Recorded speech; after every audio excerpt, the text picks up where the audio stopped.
Coming up next on the Jeff Crilley Show, you'll meet a best-selling author and coach, and she's going to teach us all how to live a finally free life. Her story just ahead.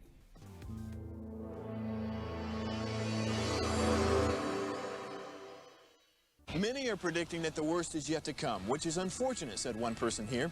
Until now, they've enjoyed the reputation of being the nation's icebox. Watched a burglar in his home this morning by webcam. As a journalist of over 25 years, stories are what make my world turn. Reporting live from the Dallas newsroom tonight, Jeff Crilley, Fox 4 News. But in 2008, I took the jump from my familiar life and started a PR firm from my home. We're talking about anyone with a camcorder like the one I'm using becomes a television network. We started slowly growing the company, and we now have over 100 clients, and we've branched into the world of live digital broadcasting. I now own 8 different TV studios and have a huge team, and the stories that I now get to share are sometimes the most important of my life.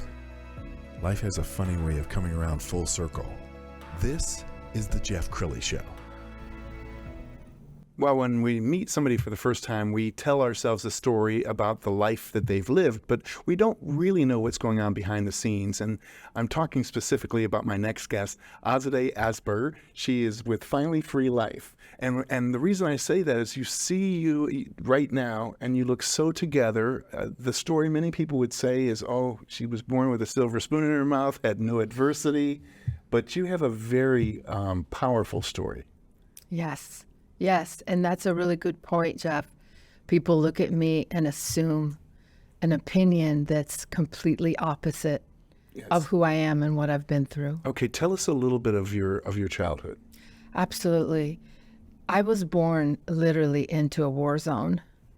Trauma, violence, addictions, abuse.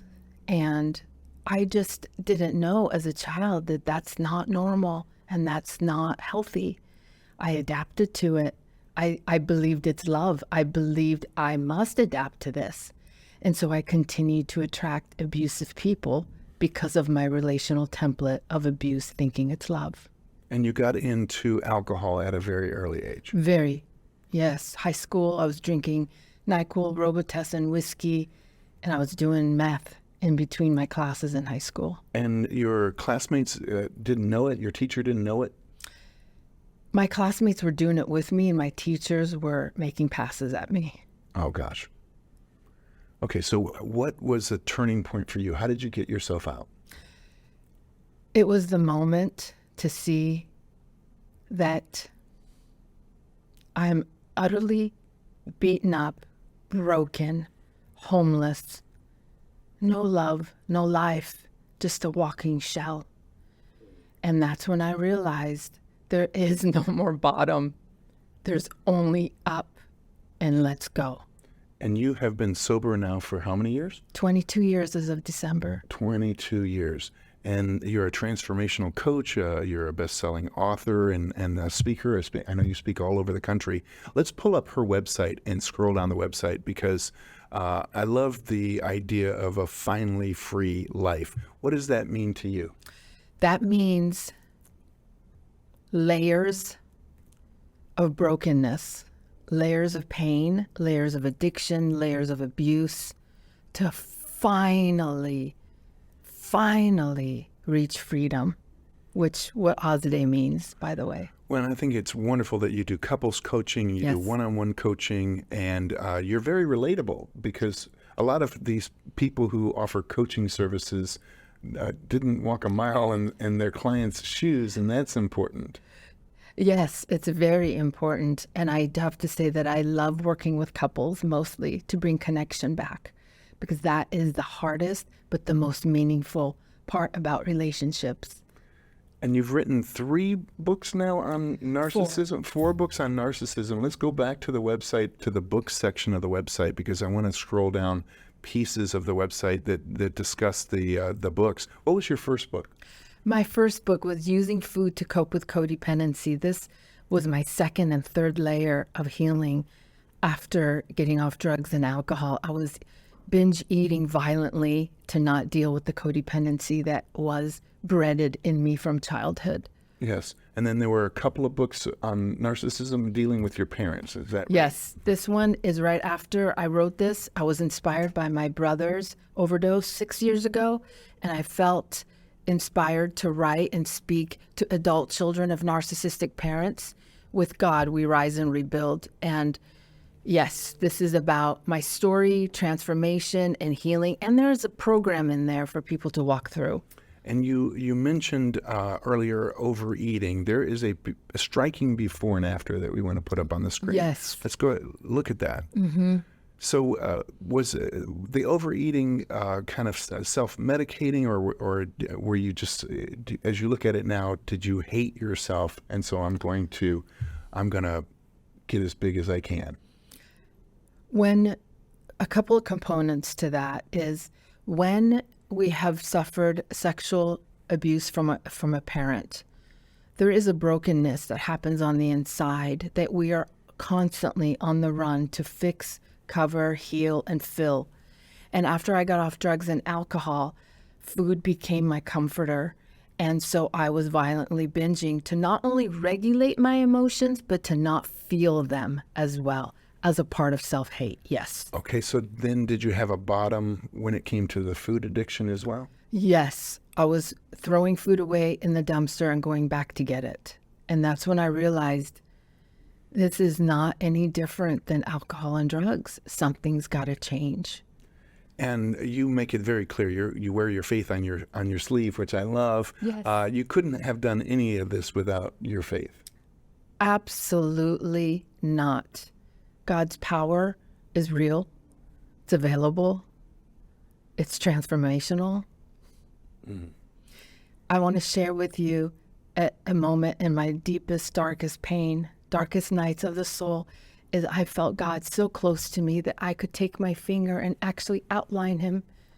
And that's how it happens when we give our brokenness and our pain to God, and he meets us right there, never abandons us like a parent or a person. Wow. And I know you do a lot of coaching. What's Yes. one of your favorite success stories? Oh, my favorite success story is from one of my clients who's also an adult child of narcissistic parents. Through her navigation and healing is how I actually birthed the 12 steps of narcissistic abuse recovery.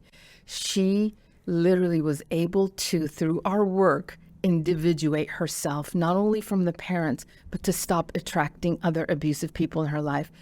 And it was the unpopular method, grief.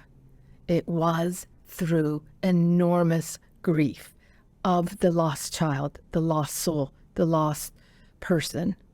And taking her strategy and building that workbook is how it was birthed. Let's talk a little bit more about the workbook. Sure. What will people learn from reading the workbook or using the workbook? Yes, the workbook is powerful in the sense that I wrote it with God.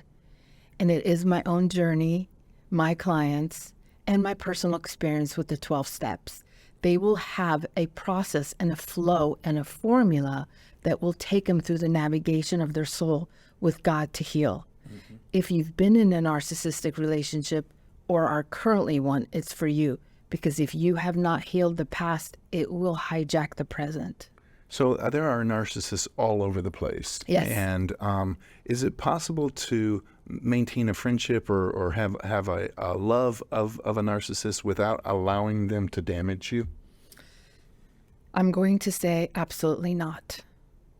It has been the hardest and the most challenging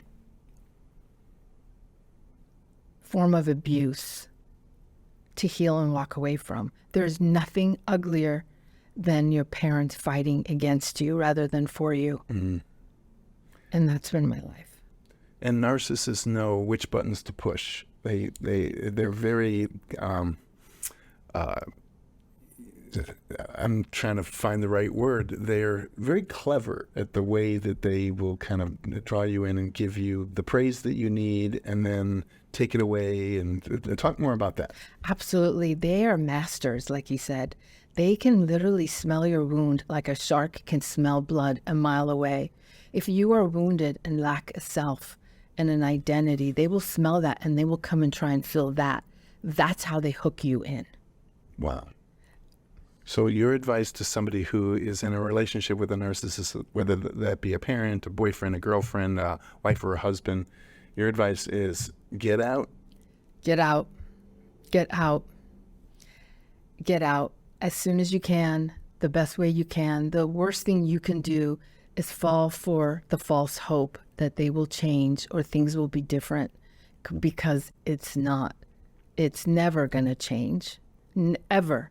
They are not going to change. All right, we have about 3 minutes left, so I want you to look into the camera and talk to the person out there who is wrestling with something, whether that be drugs and alcohol, a food addiction, or a relationship with a narcissist, and give them some words of hope. Absolutely.